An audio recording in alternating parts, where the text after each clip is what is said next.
Hello, welcome to Emerald Acres Farm. This is our video series on how to start your own plants. Well, actually, we're going to do lots of different things. We're focusing on how to start your own plants this spring. There may be some other things coming later. But we're in here in our greenhouse, and we're going to show you how we make the potting soil. Now, you may not want to do this at home, you may want to, but we're going to show you how we do ours and maybe get some ideas. And so this is a family effort today, and so you'll see how we all work together. So first off, we have the peat. This is straight peat, nothing in there besides peat. And you get this at the local nursery or wherever really. But it comes a little dry, and peat is acidic too. So I'll show you how we take care of that. So Henry, why don't you start the water? It's going to suck up a lot of water. You won't believe how much that actually is going to suck up as far as the water. The whole idea of peat and the other ingredients we put in here is to retain the water and to keep the moisture in there, because that's what plants like. We're going to show you what we use for fertilizer. This is all organic. So Violet's going to start with the fertilizer. So first off, we have garden lime here, and then we have greensand. Greensand is a mined mineral, has potassium in it. We have blood meal. This is what you think it is. It's dried blood. That's our nitrogen source. And in the bag over here we have rock phosphate, which is going to be our phosphorus source. So we put about a cup of each in. So go ahead and, oh, there you go, there's the rock phosphate. Go ahead and put the greensand in. When you're dealing with kids, you just got to remember with this fertilizer, it is a rock, it's a dust, so don't breathe it. A little bit lower. And you get it wet right away so that it's safe. Go ahead and put a little bit lower. Okay, we'll put, you probably don't need a full cup of garden lime, maybe like about 3/4 of a cup. Yep, don't breathe that stuff. Get back. Okay, now dump it in nice and easy. Lower. There you go. And here we go, let's do the phosphate. Again, these are all mined rocks, or at least the phosphate and the greensand is. Okay, Henry, we're going to put you on hold here for a second. So just hold that hose. Hold it? Right there. Hold it tight. And we're going to stir this up a little bit. We got all our fertilizer in there. I'm going to stir that up so it's nice and mixed. And then we'll show you what we put in for additional ingredients. Okay. The next thing is perlite, which perlite is, again, a rock, but it's a really light rock that is crunchy and it absorbs water. And you can get this at the garden center or any nursery as well. And so the idea is that it's going to absorb water and hold water.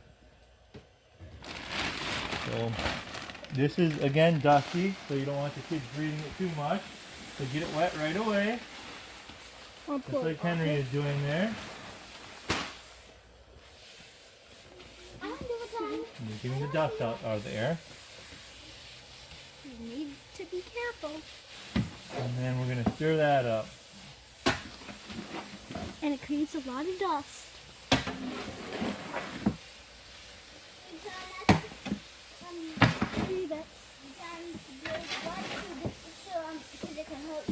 Okay, the last ingredient is compost. Now, we often use our own compost. Today we're just going to use a commercial variety. It's not really commercial, it's a local variety of compost. And we're going to put a bag of this in. A lot. So this is a compost-based organic potting mix. It's got all the fertilizer loaded in there, but unlike a commercial non-organic chemical variety of potting soil, this is going to be slow release, which means the nutrients are going to be tied up and they're going to be released slowly over the plant's growing cycle. So it doesn't just get automatically hit with a bunch of nutrients. What happens often with chemical fertilizers is the plant gets all that shot all at once. It may just run off with the watering. It may suck it up. It's kind of like eating too much sugar is what it's akin to. And so with this, it's a slow release, and the plant has nutrients available the whole time it's in that pot. Because you're going to put this in a small little container, and it's going to rely on this a little bit of potting soil for the first month, or even possibly even 2 months of its life. So you're expecting a lot out of a little container and a little bit of dirt. And so that's how we make our compost here. Our potting mix here, our compost-based potting mix.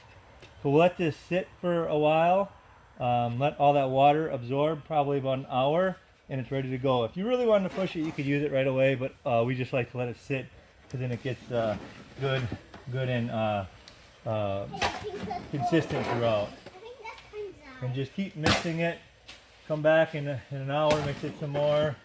And if it's too wet, pretend it was an hour from now, I come back, oh man, that's too soupy. It's a simple fix. You just take some of, I don't have it around here anymore. I gotta go get some more. Just take some peat, sprinkle it in there, just a little bit, because again, that peat absorbs a lot. Sprinkle it in there and stir it up, and then just make it to your right consistency. Sometimes you want a wetter mix, depending upon what you're planting and what containers you're putting into it. Sometimes you want a drier mix. So again, that's all it is, how we make our potting mix at Emerald Acres Farm. Hope you learned something. If you want to try it, good luck. Shoot us a question if you have any.